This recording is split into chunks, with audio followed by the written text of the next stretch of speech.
हर आत्ताच सगळे प्रवास करून आल्याच्या नंतर पहिले अगोदर 14 जण होते, आता आमचे महाराज आलेले आहेत। महाराज, तुम्ही घोंगशापासून प्रवास केल्याच्या नंतर तुम्हाला कसं वाटलं? या शुलपाणी जंगल, खप्परमालचं जंगल हे जे आहेत हे तुम्हाला कसं वाटलं? नेमकं 2 शब्द तुम्ही सांगा बरं का। जंगल सगळ्या जंगलाचा राजा। अच्छा।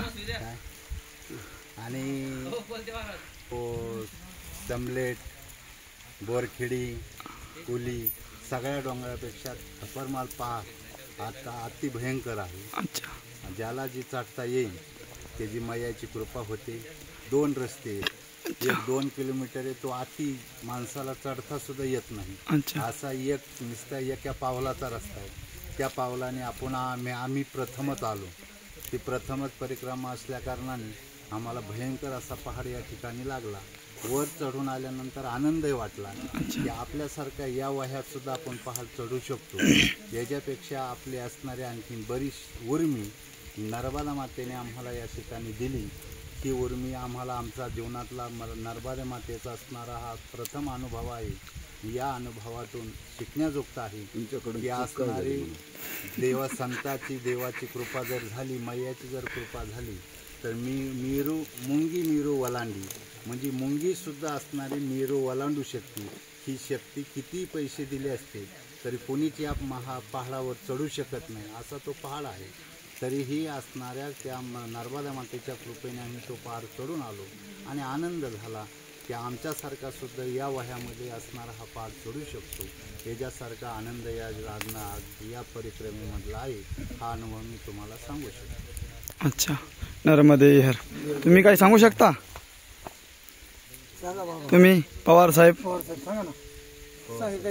आम्ही लखनगिरी पासून कशाने आलो याच्याबद्दलचं आम्ही काही सांगू शकत नाही। नर्मदा।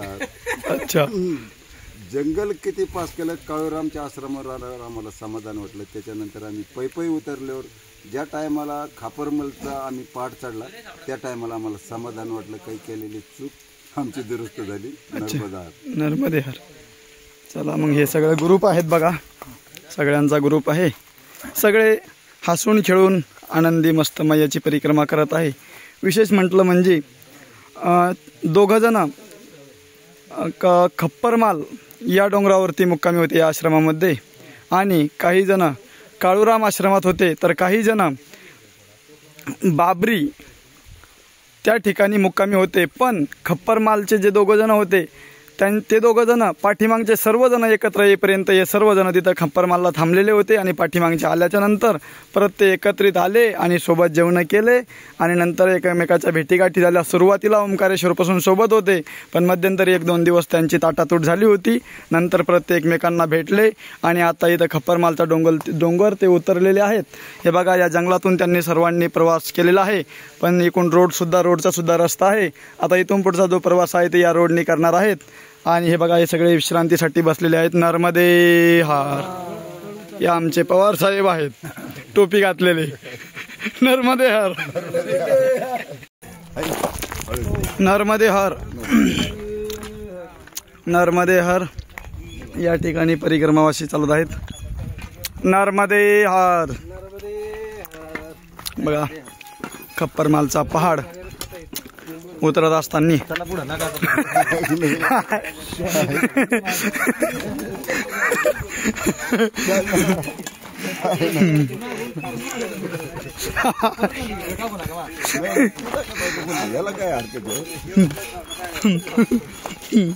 नर्मदे हर। बघा, असं फिरून यावं लागत आहे, त्यामुळे किलोमीटर वाढतंय। बघा, इकडचा रस्ता हा परत तिकडे जाणार, तिकडून परत असा फिरून या इथं येणार आहे। बघा, दाखवतोय तुम्हाला, हे बघा, परत फिरून असं इथं यायचं, इकडे गेलं परत असं फिरायचं, परत तो समोरचा दिसतोय तिथं जायचं परत। हे बघा, हा रस्ता असा फिरून जावं लागत आहे। नर्मदे हर। हे बघा, येत आहेत परिक्रमावासी। नर्मदे हर, नर्मदे हर, नर्मदे हर। या ठिकाणी जंगलचा परिसर आहे, तुम्ही बघू शकता। या ठिकाणी थोडासा एक झरणा आहे, या ठिकाणी वाहतोय आणि या ठिकाणी आमचे गुरुबंधू साधना करताना दिसत आहेत. इकडं किसन महाराज सुद्धा आहेत. हे बघा, हा पहाड आहे. जसं की आपण खप्परमाल परिसर जो म्हणतोय तो हाच परिसर आहे खप्परमालचा. आत्ताच हे आजोबा तिघंजणं रोडनी न येता शॉर्टकट रस्त्याचा शोध लावून या ठिकाणी बघा तुम्हाला दाखवतो. हे झाडामधून एक शॉर्टकट रस्ता येतो आणि इकडून रोड येतो, पण रोडचा रस्ता लांब असल्यामुळं त्यांनी हा शॉर्टकट रस्ता स्वीकारला आणि या शॉर्टकट रस्त्याने या ठिकाणी पोहोचलेले आहे. थोडे विश्रांतीसाठी बसलेले आहेत आणि नंतर आता त्यांना विचारू आपण, बाबा तुम्ही रोडनी येण्यापेक्षा तुम्हाला हा रस्ता योग्य वाटला का? योग्य वाटला ना. अच्छा, हां हां, नर्मदे. आणि आता आपण पवार साहेबांना थोडंसं विचारू. पवार साहेब, तुम्ही ज्यावेळेस गोंगशाला आले होते नर्मदेहार, ती काठी नर्मदेहार, मग तुम्ही नावेतून प्रवास केला होता. अच्छा, तुम्हाला नावेतून प्रवास करताना काय नेमकं काय वाटलं तुम्हाला? असं वाटलं का परिक्रमा होती का काय अशी भीती होती. अच्छा, मग आता काय नाही होतं. अच्छा, मग तुम्ही नावेत बसले, तर नावेत बसल्याच्या नंतर त्यांनी काही पैसे वगैरे ठरवले होते का? पैसे ठरवले होते. किती? 300. 300? मग तुमच्याकडे पैसे तर नव्हते? मग कसे म्हणजे पैसे मध्ये या ठिकाणी आजी भेटलेले आहेत. नर्मदेहर बघा, त्या आजीचं प्रेम सगळ्या परिक्रमावासियांना भेटलेलं आहे. अचानक या पहाडामध्ये कोणालाच काही सुचत नाहीये नेमकं काय झालंय काय नाही, तर काय करावं काय नाही. तर बघा त्या आजीचं प्रेम एकदम विलक्षण. मैया कोणाच्या स्वरूपात भेटेल काही सांगता येत नसतं.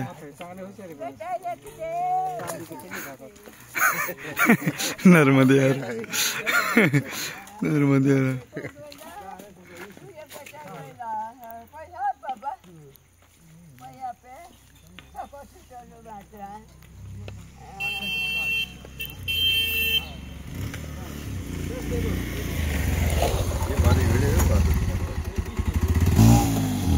नर्मदेहर बघा, चाललेत परिक्रमावासी.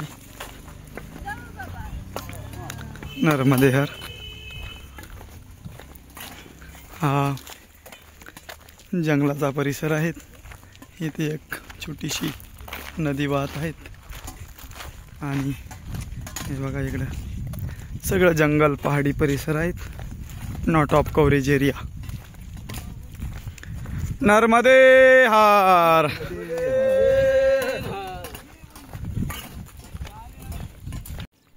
नर्मदेहर हे जे समोर दिसतोय हा आश्रम आहे बघा. या ठिकाणी नावेतून बसून यावं लागत असतं. बिलगाव म्हणून हे गाव आहे. या ठिकाणी आणखी झाडी जी म्हणतो आपण ती संपलेली नाही आहे, ती झाडी चालूच आहे.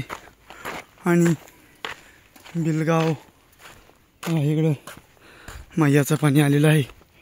हे जे दिसतंय हे मैयाचंच पाणी आहे. त्यामुळं सर्व परिक्रमावासियांनी नोंद घ्यावी. नर्मदेहर